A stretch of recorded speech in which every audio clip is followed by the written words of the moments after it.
My boyfriend disappeared with my car to look for a job, and I tracked him to a luxury motel with another woman without him knowing.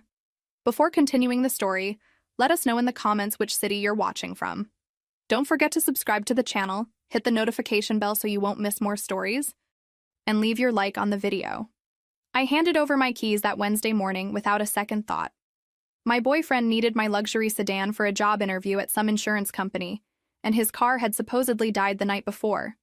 He couldn't risk being late or breaking down halfway there, he said. I remember feeling almost proud, Like finally he was taking his career seriously, finally making moves toward the future we'd been talking about. For months he'd been floating between jobs, always having reasons why positions didn't work out, why employers didn't appreciate his skills, why the timing wasn't quite right. This interview felt different. He'd been excited about it, had spent the previous evening researching the company, talking about growth opportunities and career paths. I'd made him coffee that morning, kissed him goodbye, watched him drive away in my car thinking this was the beginning of something better for us. That was the plan anyway. Wednesday evening came and I didn't hear from him until almost 8 o'clock. The interview had gone incredibly well, he texted, but they'd asked him to stay for an additional session with a senior partner. Could he keep the car overnight? His mechanic couldn't look at his car until Thursday anyway. I said yes, of course, telling him I was proud of him. I took an early train to work Thursday morning, cramped against strangers, breathing recycled air, and told myself it was worth it if it meant he was finally getting his career on track. By Thursday afternoon, the story had evolved.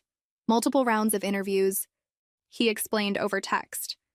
They really liked him, wanted him to meet different department heads, the whole 9 yards. They were fast-tracking him through the process because they needed someone to start soon. I was excited for him, genuinely thrilled. I sent encouraging messages between meetings at work, told him to stay confident, asked what he needed from me. That night, I called him around 9.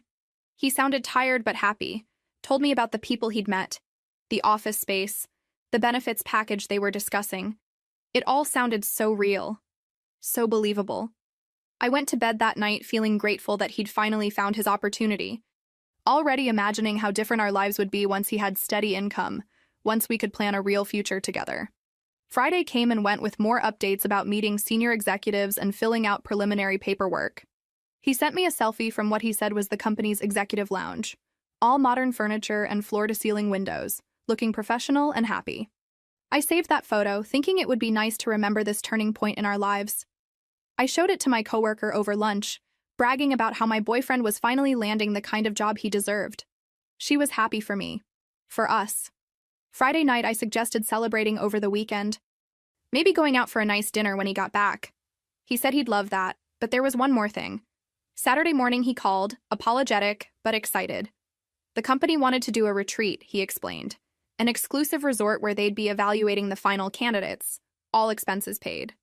It was essentially a working weekend where they'd assess culture fit and team dynamics. All the final candidates would be there. He had to go. When Saturday rolled around and he mentioned the retreat, I started feeling uneasy. A retreat? For job candidates? That seemed unusual, but what did I know about corporate hiring practices at insurance companies? Maybe this was normal for executive positions. Maybe I was just unfamiliar with how white-collar recruitment worked. He assured me it was standard, that all the final candidates would be there, that it was essentially a working weekend where they'd evaluate culture fit and team dynamics. The company was paying for everything, he said, all very professional. I spent Saturday reorganizing our apartment, doing laundry, meal prepping for the week, normal girlfriend things. I was genuinely excited for this new chapter. I even looked up the insurance company online, read about their expansion plans, imagined him thriving there. Sunday night, I finally pushed back. I needed my car for work Monday morning. I had client meetings scheduled, presentations to give, and the train schedule didn't align with my appointments. His response came through around 11 p.m. Just 2 more days, babe. The final decision meetings are Monday and Tuesday. This opportunity is too big to mess up now. They were offering a 6-figure salary, he said. Benefits that would cover both of us. This was the break we'd been waiting for. Could I please just be patient for 2 more days? He'd rent me a car if I really needed one. He'd pay me back for any inconvenience, but please don't make him look unreliable by leaving early. Please don't sabotage this for us. That last line stung, like I was the problem, Like asking for my own car back after a week was sabotage. But I pushed the feeling down. Maybe I was being unreasonable. Maybe I needed to be more flexible, more understanding. This was important to him. To us. Okay, I texted back. But I really need it Wednesday morning. No exceptions. Thank you, baby. I love you so much. This is going to change everything for us. I couldn't sleep that night. Something felt wrong, but I couldn't name it. Just a gnawing discomfort in my stomach that I kept trying to rationalize away.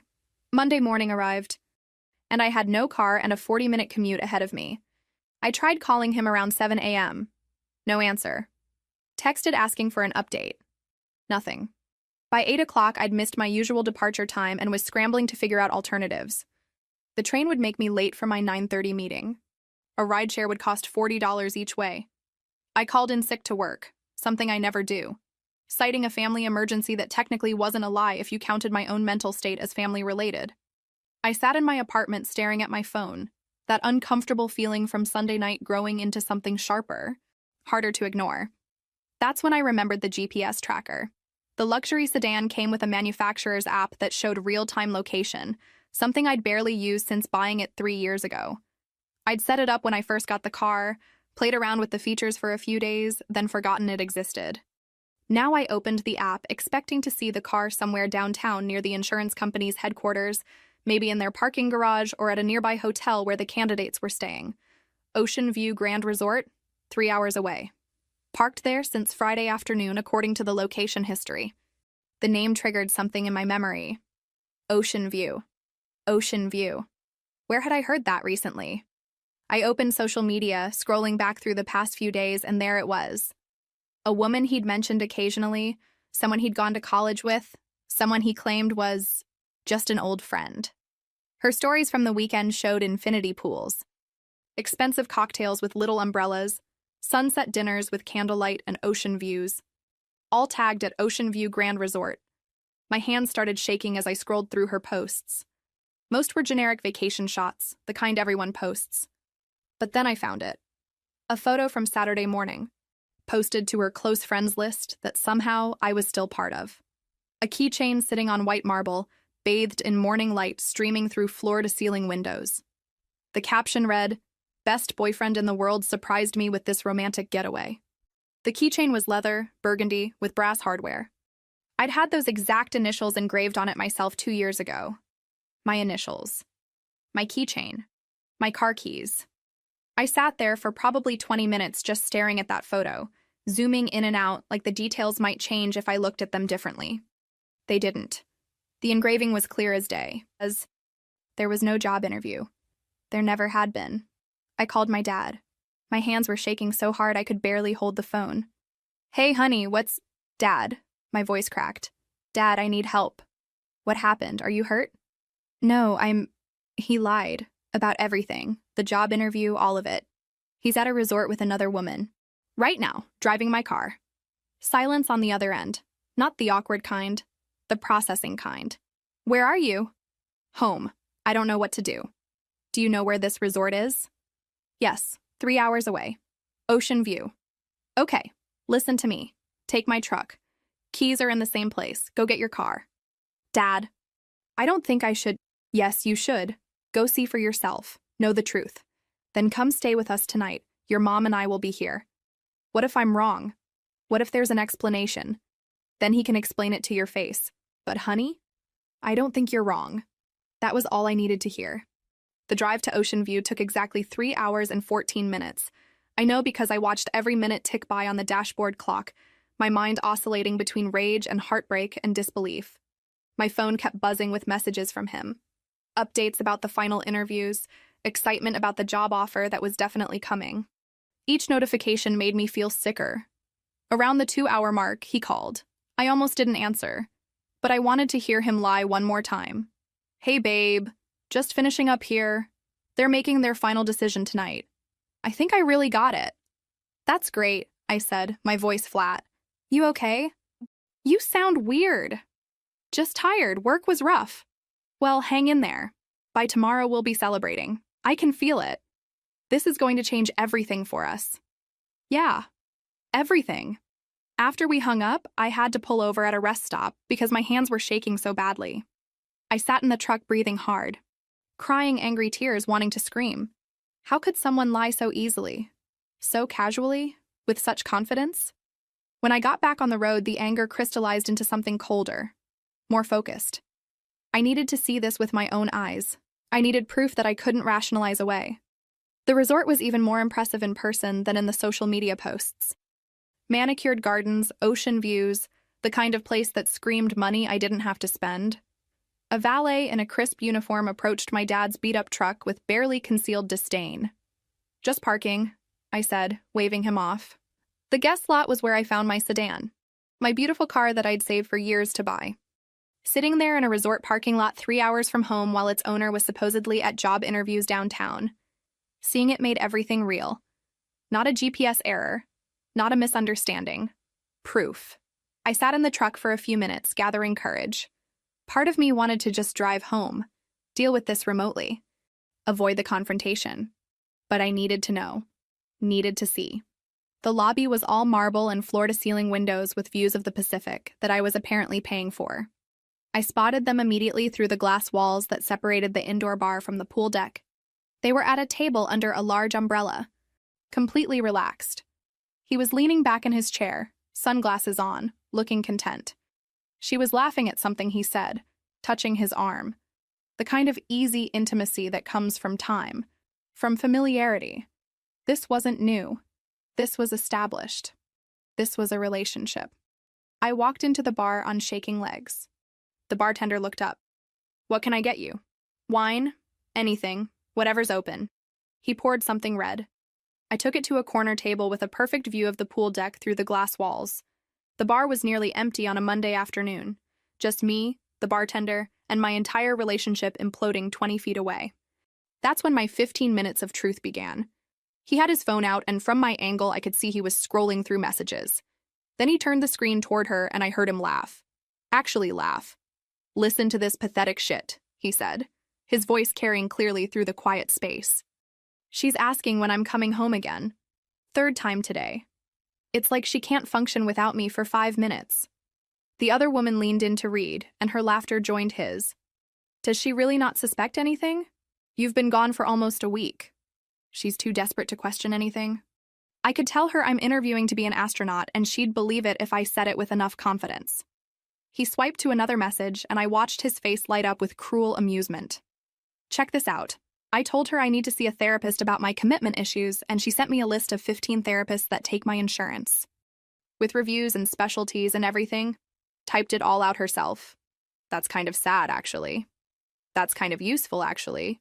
She'd give me her organs if I asked nicely enough. Watch this."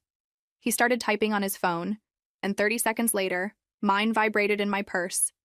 I pulled it out with hands that had gone completely numb.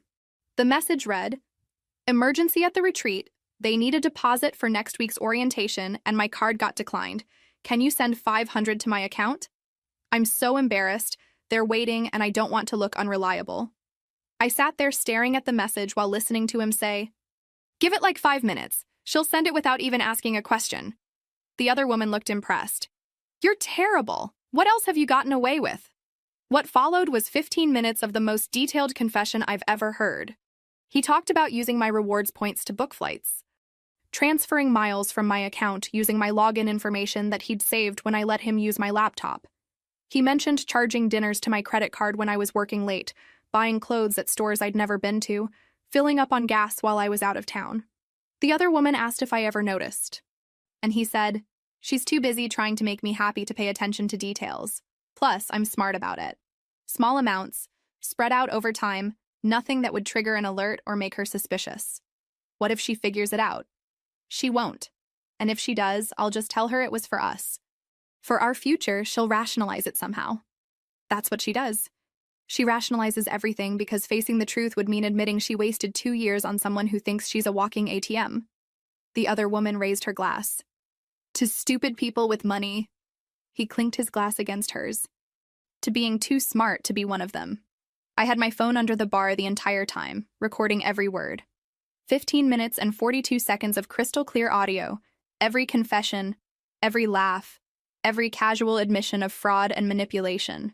When they finally got up to head back inside, probably to their room that I'd unknowingly paid for, I left cash on the bar and walked out. The drive home felt different than the drive there. The rage was still present, but it had crystallized into something colder, sharper, more focused. I had evidence now. Not suspicions, not theories, not paranoia. Evidence. Tuesday became my day of methodical preparation. I called in sick to work again, and this time I meant it. I was sick with anger and betrayal and something else I couldn't quite name. Determination, maybe. I spent the entire day gathering documents, bank statements going back 10 months, credit card bills, receipts I'd saved, gas station charges, restaurant bills, movie tickets, online purchases.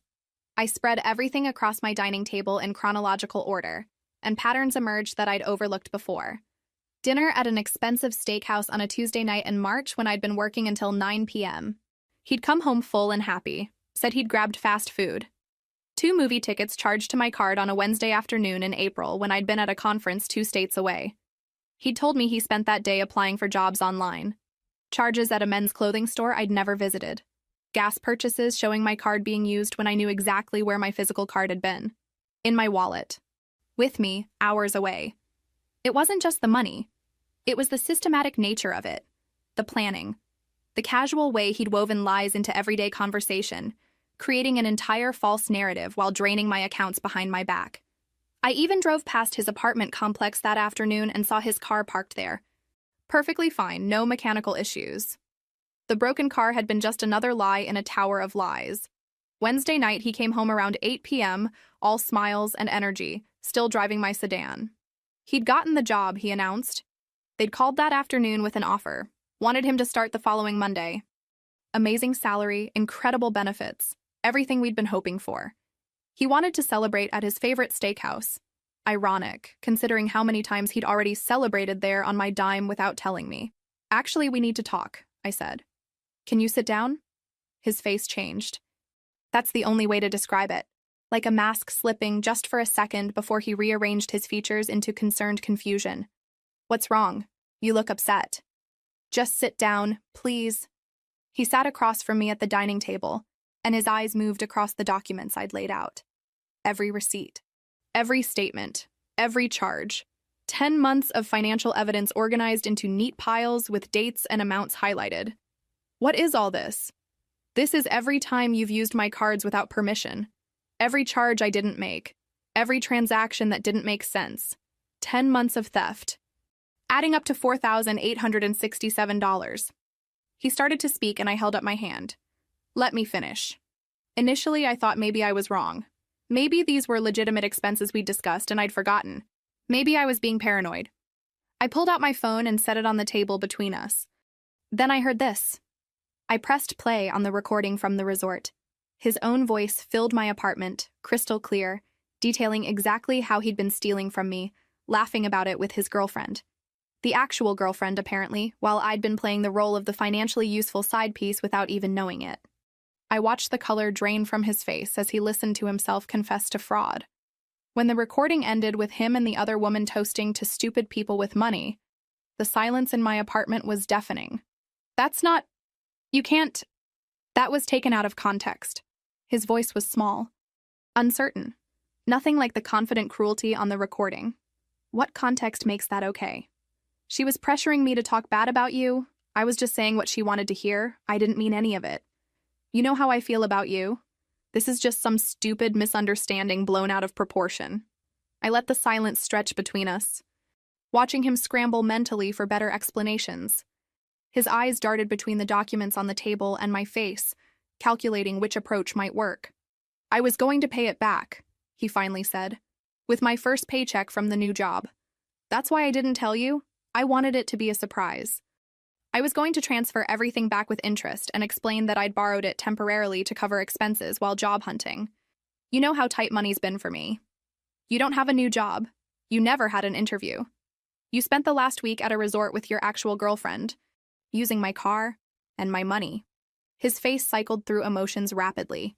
Shock that I knew, anger at being caught, fear about consequences, and then, surprisingly, defiance. Okay, fine. I was at the resort, but it wasn't what you think. She's not my girlfriend. She's just someone I've been seeing casually. You and I, we're the real relationship. This other thing, it doesn't mean anything. Casually? For how long? I don't know, a few months maybe. It's not serious. The recording from Monday was very serious. You called me pathetic. You said I was too stupid to notice you stealing from me. You toasted to stupid people with money while talking about me. The explanations came faster then, each one contradicting the last. He'd been confused about dates. He had definitely done interviews, just not at the times he'd said. The retreat was real, just not official.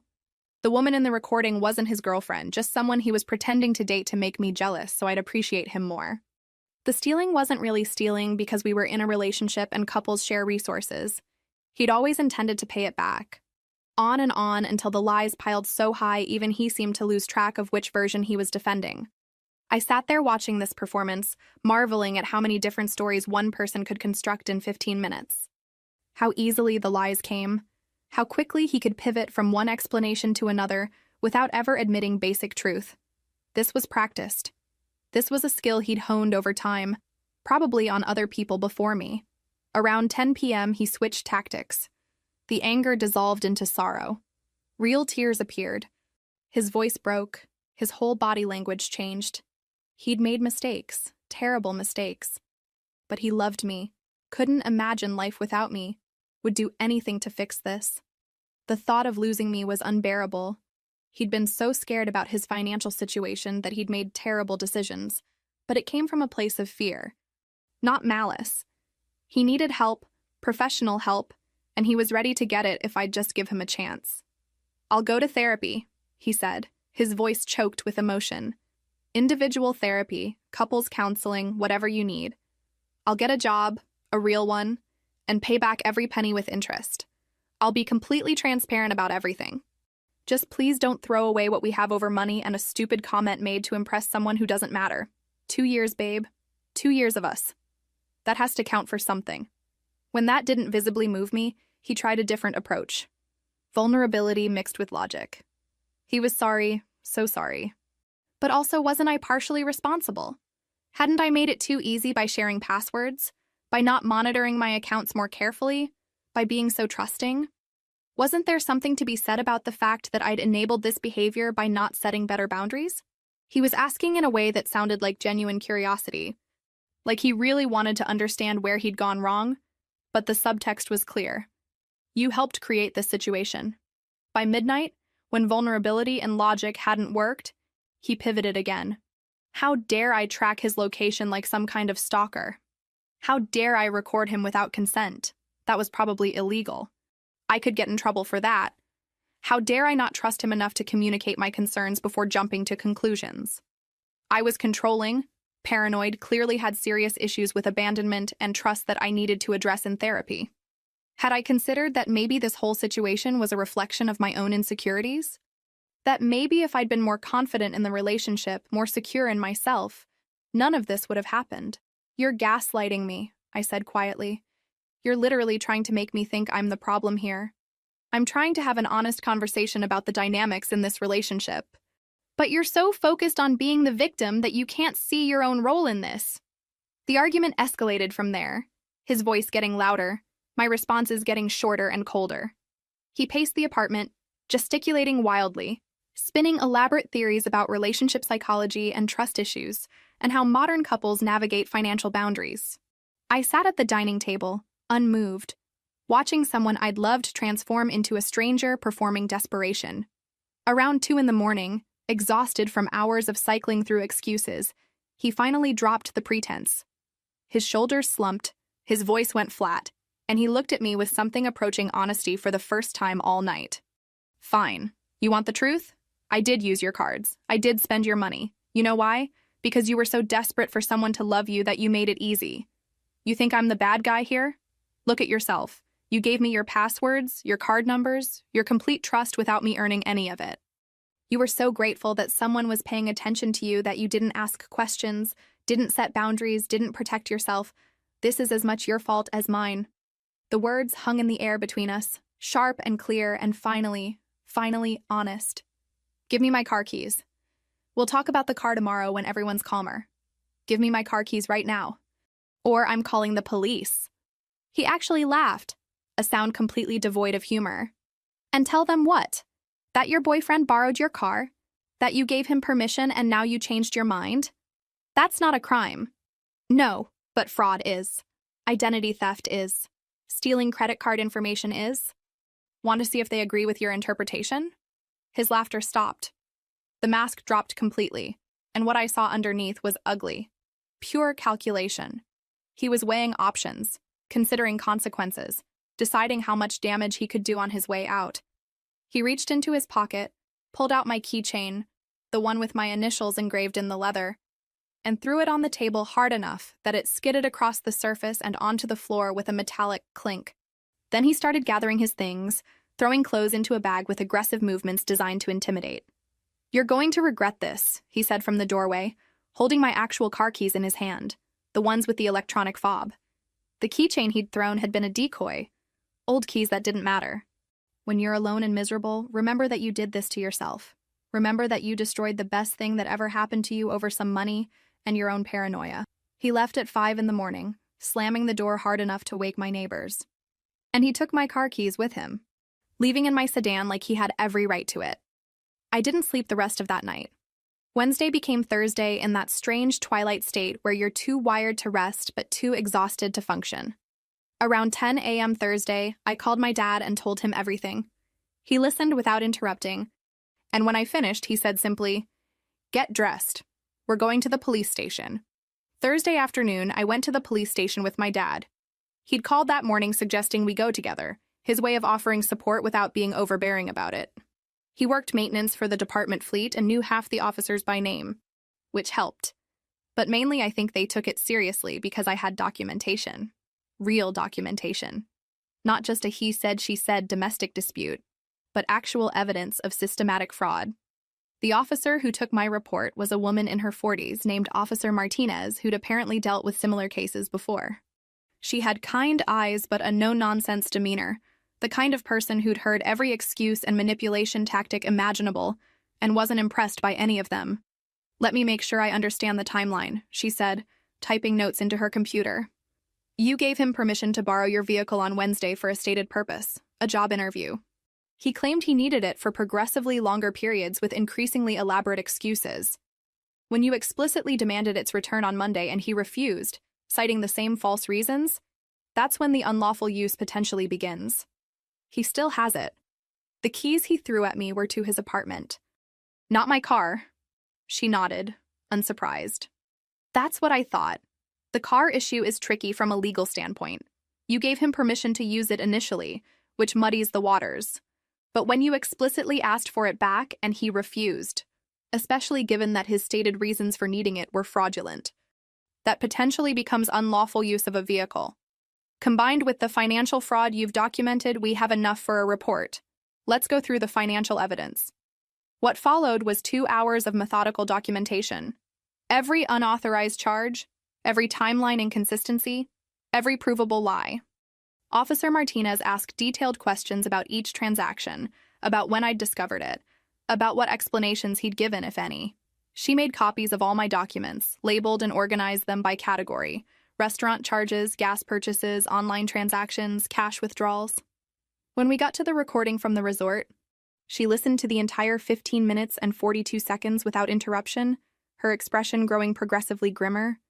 When his voice came through describing me as too stupid to notice the theft, she shook her head slightly. "This is damning," she said when it finished. "This isn't someone who made an impulsive mistake. This is calculated, premeditated fraud. The fact that he's discussing techniques for avoiding detection, bragging about specific methods of stealing from you, that shows clear intent and planning. What happens next? We file the report officially. I'm going to forward this to our Financial Crimes Division because the scope of the fraud goes beyond simple unauthorized use. The credit card information in his wallet. You said you saw written numbers? The detective who called me this morning mentioned they found papers with my card numbers written on them during a search. That changes everything. That transforms this from a domestic dispute about money into evidence of identity theft and fraud. Those papers prove this wasn't casual or impulsive. He literally wrote down your financial information to use without your knowledge or consent. That's a felony." My dad, who'd been sitting quietly next to me the entire time, spoke up. What kind of timeline are we looking at for charges? Given the evidence, I'd expect movement within 48 to 72 hours.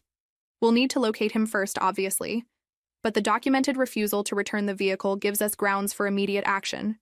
If he continues to possess the vehicle after being formally notified to return it, we can escalate to theft charges. She walked me through the rest of the process, explaining what would happen next, what I should expect, what my rights were as the victim. The word victim felt strange. I'd spent 2 years thinking of myself as his girlfriend, his partner, his support system. Reframing the entire relationship as victimization required a mental shift I wasn't quite ready to make yet. By the time we finished, it was nearly 7 p.m. My dad took me to dinner at a quiet diner where we didn't have to talk much. When he finally spoke, his voice was quiet but firm. You did the right thing coming here. I keep wondering if I should have just let it go. Moved on. He stole from you for a year. He planned it. That's not something you let go. He paid the check and dropped me off with a simple, call if you need anything. No lecture, no judgment, just support. The days that followed were a blur of waiting and second-guessing. Work felt impossible to focus on. Every time my phone rang, my heart would jump. Was it the police? Was it him? Was it his family? 3 weeks later, Detective Harrison called. We found him, and we found something else. When I got to the station, he laid out photographs on his desk. Small slips of paper covered in handwriting. My credit card numbers, all 3 of them. Security codes. Expiration dates. Even my online banking password. These were in his wallet, behind his driver's license. He was carrying your financial information on him. I stared at the photos, feeling sick. He wrote them down. This changes everything. This isn't a boyfriend who made bad choices. This is someone who planned to defraud you. Over the next several weeks, they dug deeper. His phone revealed photos of my actual credit cards taken while I slept, screenshots of my accounts, text messages with the other woman going back over a year, discussing their relationship and his plans to find someone with money. The worst discovery came from messages dated months before we even met. Him and her planning it all, discussing how to find someone vulnerable, how long he could maintain the lie, how much he could take before I'd notice. You weren't his girlfriend, Detective Harrison said when he showed me the messages. You were the target from day one. I sat in that police station office and felt something inside me break in a way I hadn't expected. Not heartbreak. That had already happened. This was different. This was the death of the story I'd been telling myself about who I was, about my judgment, about my worth. I need to see them, I said quietly.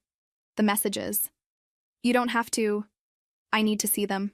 He pulled up the text thread on his computer and turned the screen toward me. Message after message between him and her, dated 2 months before he and I ever met.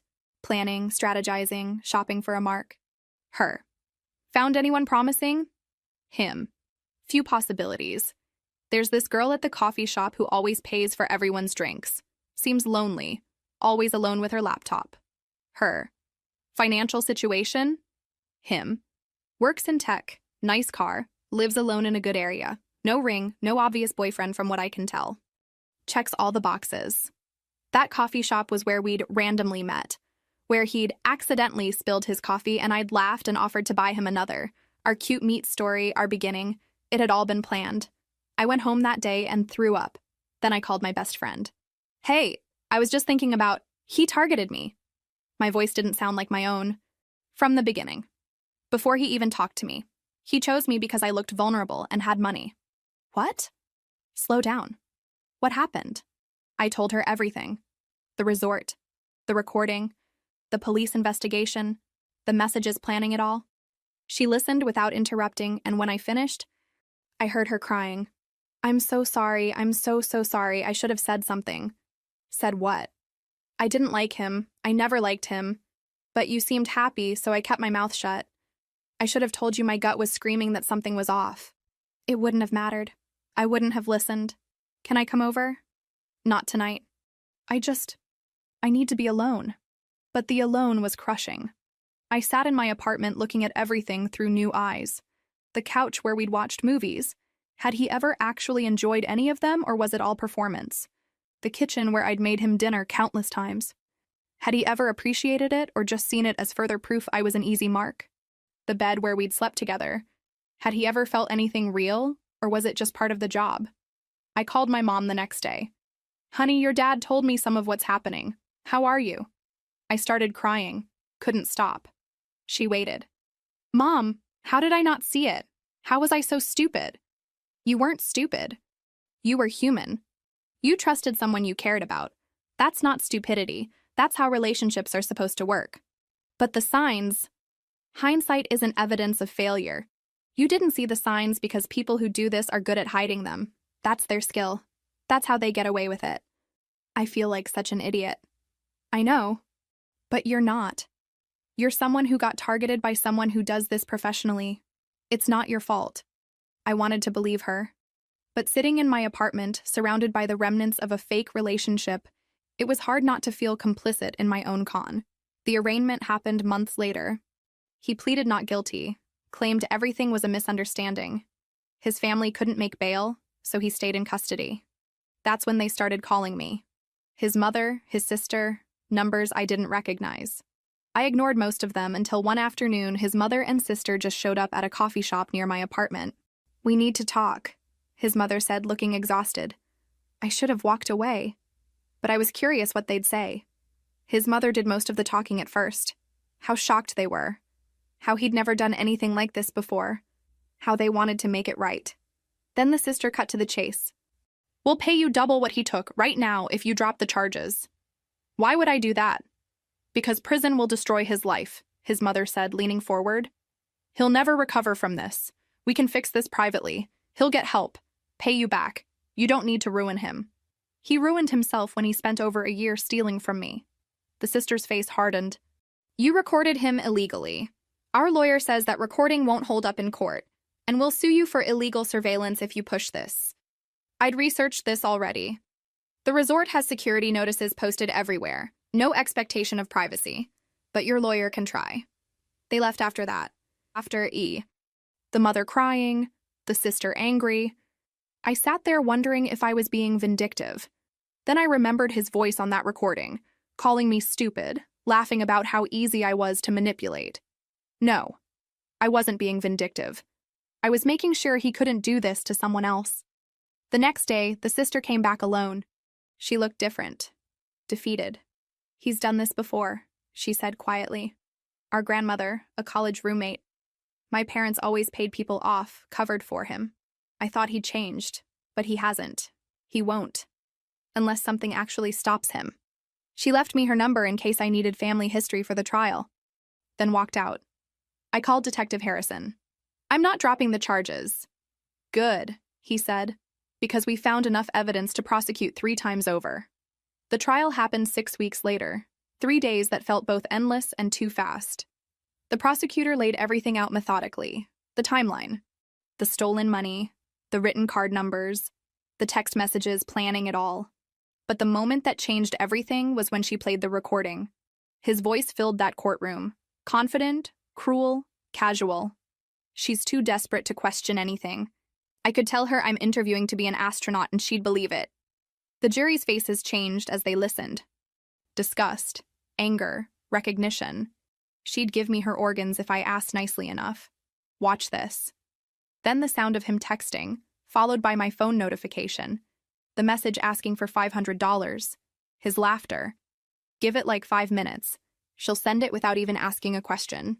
When the recording got to the part where he called me stupid, where they toasted to stupid people with money, I saw one juror's jaw clench. An older woman in the back row shook her head, like she'd seen this story play out before in her own life. The other woman testified next, looking uncomfortable. She confirmed their relationship had lasted over 2 years, that she'd known about me but believed I was just casual, that she'd had no idea the resort weekend was funded by theft. Did you know where the money came from? The prosecutor asked. He said he got a signing bonus, $10,000. I believed him. My bank representative testified about the pattern of fraud. Small amounts at first, gradually increasing. Classic predatory behavior. The defense lawyer tried arguing that couples share finances, that this was all consensual, that I was just a vindictive ex. But the written card numbers destroyed that argument. The photos of my actual cards. The messages planning it all before we even met. He never testified. His lawyer advised against it. So I never got to hear him try to explain it under oath. The jury deliberated for 4 hours. When they came back, the forewoman read each verdict in a clear, firm voice. Guilty, guilty, guilty, guilty. I watched his shoulders hunch with each word, watched reality finally hit him. At sentencing, the judge looked at him for a long moment before speaking. This was calculated, premeditated fraud, not an impulsive mistake, a systematic exploitation of trust. The harm wasn't just financial, it was psychological and emotional. This court takes these matters seriously. 2 years in prison. Eligible for parole after 8 months. Full restitution with interest. 5 years probation, permanent no-contact order. He stood there as she read the sentence, his face blank. I wondered if he finally understood that charm and manipulation couldn't save him this time. After the sentencing, I expected to feel relief or closure. Instead, I mostly felt tired. Empty. Like I'd been running on adrenaline for months and it had finally run out. My friend took me out to dinner that night. Not to celebrate, just to sit with me. How do you feel? She asked. I don't know. Shouldn't I feel victorious? Like justice was served? There's no should. You feel however you feel. I feel sad, which is stupid because he's the one who did this. He's the one who deserves to feel sad, but here I am feeling like I lost something. You did lose something. You lost the person you thought he was. That's worth grieving even if that person never really existed. I started crying in the middle of the restaurant. She just held my hand and let me. The restitution payments started arriving the following month. Small amounts deducted from his prison wages. I put the money in a separate account and couldn't look at it. It felt wrong. Not like justice. Like a constant reminder of how much I'd lost that couldn't be measured in dollars. My therapist, because yes, I started seeing a therapist, had thoughts about that. You're treating the money like it's tainted. Like accepting it means accepting what happened. Isn't it tainted? It's restitution. It's acknowledgement of harm done. Refusing to engage with it doesn't make the harm go away. It just leaves you carrying both the harm and the refusal. I don't know how to stop feeling stupid. What if you weren't stupid? What if you were targeted by someone skilled at manipulation and you responded exactly the way any human being with a capacity for trust would respond? But the signs were hidden by someone practiced at hiding them. You keep looking back with the knowledge you have now and judging your past self for not knowing it then. That's not fair. That's not even logical. It took months of therapy before I could look at the situation without immediately spiraling into self-blame. Months of unpacking every interaction, every red flag I'd rationalized away, every moment I'd chosen to trust instead of doubt. Slowly, painfully, I started to understand that trust isn't stupidity, that wanting to believe the best in someone isn't weakness, that being vulnerable enough to love someone doesn't make you responsible when they exploit that vulnerability. But understanding it intellectually and feeling it emotionally were different things. 3 months after sentencing, I got a message through the court system. He'd tried to send me a letter. The preview showed the first lines. You destroyed everything we could have had together. You chose revenge over love. I brought it to therapy. Do you want to read it? My therapist asked. Part of me does. Part of me wants to know what he has to say now that he's faced consequences. But mostly I think reading it would just drag me back into his version of reality. What's his version of reality? That I'm the villain, that he's the victim. That if I'd just been more understanding, more forgiving, none of this would have happened. And what's your version? That I protected myself. That I stopped someone from hurting me further. That I chose my own well-being over his comfort. Which version feels true? Mine. Finally. Mine. I declined to receive the full letter. 6 months after sentencing, his sister called. He's up for parole review. He asked me to contact you about supporting early release. And? I told him no, but I wanted to warn you in case he tries other channels. How is he? Still blaming you. Still hasn't taken responsibility for anything. She paused. I'm sorry. For all of it. For what he did. For what my family enabled. Thank you for telling me. I didn't participate in the parole process. Whether he got out in 8 months or 2 years wasn't my decision to make. He was released after 10 months. The victim services coordinator called to notify me, reminding me the no-contact order was still in effect. They asked if I had safety concerns. No, I said. He's taken enough. I'm not giving him my fear, too. Living in the same city where all of this happened has been strange. Sometimes I see places we went together and feel that sick stomach drop. The coffee shop where he'd invent stories about job applications. The park where he'd text her while walking with me. The grocery store where he'd suggest expensive items, then charge them to my card. My best friend came with me one day when I ran into him unexpectedly at that grocery store. Or rather, I saw him first and froze completely. "That's him," I whispered. She looked. He was in the produce section, looking at his phone, oblivious. Same person, different context. He looked smaller somehow, more ordinary. Less like the monster in my nightmares, and more like a sad man buying vegetables. "Do you want to leave?" she asked. "No, I was here first. I'm not leaving." We finished our shopping. He never even looked up. When we got to the car, I started shaking. "You okay?" "Yeah. Actually, yeah. I thought seeing him would break me, but he's just a person. He's not this huge thing hanging over my life anymore. He's just some guy buying groceries who made terrible choices. That's growth. It feels weird. Growth usually does. But mostly I don't think about it anymore. Not every day anyway. I've started dating again, cautiously. I went on a first date about 8 months after the trial ended. Nice guy, met through friends. Over coffee, he asked about my last relationship. "It ended badly," I said. "How bad?" "He stole from me, a lot. It went to court." I watched his face for judgment. For the moment when he'd decide I was too much drama, too complicated, not worth the trouble. Instead, he said, "That must have been really hard. I'm sorry that happened to you. I'm still pretty guarded about money stuff, and trust. Fair warning. That makes sense, anyone would be." It didn't work out with him, different life goals. But that conversation taught me something. The right person wouldn't make me feel damaged for having boundaries, wouldn't call my caution paranoia, wouldn't mistake self-protection for lack of faith. I watch for red flags I wouldn't have noticed before. I listen to my instincts instead of dismissing them. When something feels off, I don't talk myself out of that feeling anymore. Some people probably think I'm paranoid now. My therapist calls it discernment. "There's a difference between being closed off and being careful," she said. "You're learning to be careful. That's healthy. Sometimes I worry I'll never trust anyone again." "Do you trust your friend? Your parents? Your coworkers?" "Yes." "So you can trust. You're just more selective about who earns it. That's not damage. That's wisdom." Therapy helped more than I expected. Having a space to process it all without judgment. To understand that what happened wasn't about my worth or intelligence. It was about his choices. His character. His willingness to harm someone for money. That took longer to internalize than I'd like to admit.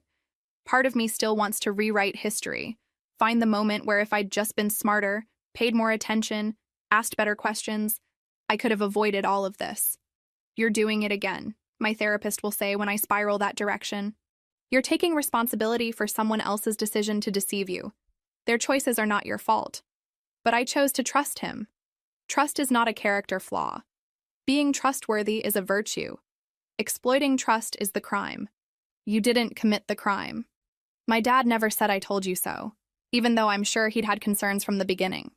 One Sunday dinner, months after everything ended, he said something that stuck with me. "You know what I'm proud of?" "What?" "You saw the problem and you dealt with it. You didn't make excuses for him. You didn't minimize what he did. You protected yourself. That takes strength." It doesn't feel like strength. It feels like I barely survived. Surviving is strength. Protecting yourself when someone you love is hurting you, that's real strength. A lot of people can't do it. My friends were supportive in that careful way people are when they don't know quite what to say, but they showed up. They sat with me on bad days. They celebrated small victories on good days. They treated me normally, which was exactly what I needed. My coworkers who knew what happened treated me normally too. No pitying looks, no gossip. Just the same professional respect they'd always shown. My boss pulled me aside once. "If you need time, take it. If you need adjusted hours while dealing with court stuff, we'll make it work. Just let me know what you need." "Thank you, really. But I think work is the only place I feel normal right now. I'd rather keep coming in. Doors always open if that changes." It helped having that stability. Having something in my life that hadn't been touched by his lies. I've started dating again, cautiously. I watch for red flags I wouldn't have noticed before. I listen to my instincts instead of dismissing them. Some people probably think I'm paranoid now. I call it learning. Therapy helped. Understanding that what happened wasn't about my worth or intelligence. It was about his choices, his character, his willingness to harm someone for money. My dad never said I told you so. My friends were supportive. My coworkers who knew treated me normally, which was exactly what I needed. A year after everything ended, I ran into the other woman at a grocery store. We made eye contact across the produce section. For a moment, I thought one of us would leave. Instead, she walked over. "I'm sorry," she said. "For my part in everything. I should have questioned more. I should have said something." "Why didn't you?" "Because I believed him when he said you didn't matter. Because I wanted to believe I was special and you were the fake one. It was easier to see you as the obstacle than to see him as the liar." We talked for maybe 15 minutes.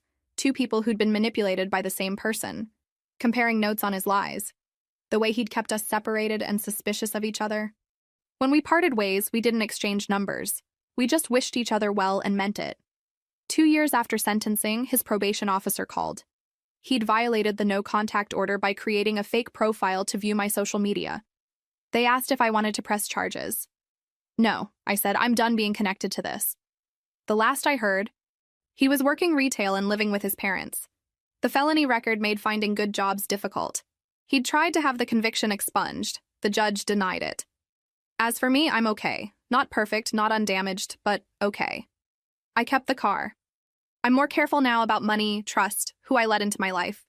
Some people would call it walls. I call it learning. He's out there somewhere, living with his choices. I'm here, living with mine. I chose self-respect over a comfortable lie, even when it was the harder choice. I still have the recording from that afternoon at the resort. Sometimes late at night, when I start wondering if I overreacted, I listen to the first 30 seconds, just long enough to hear his voice with that casual cruelty. Then I turn it off, reminded of exactly why I made the choices I did. I'm someone who noticed, someone who questioned, someone who chose to protect myself, and that's enough.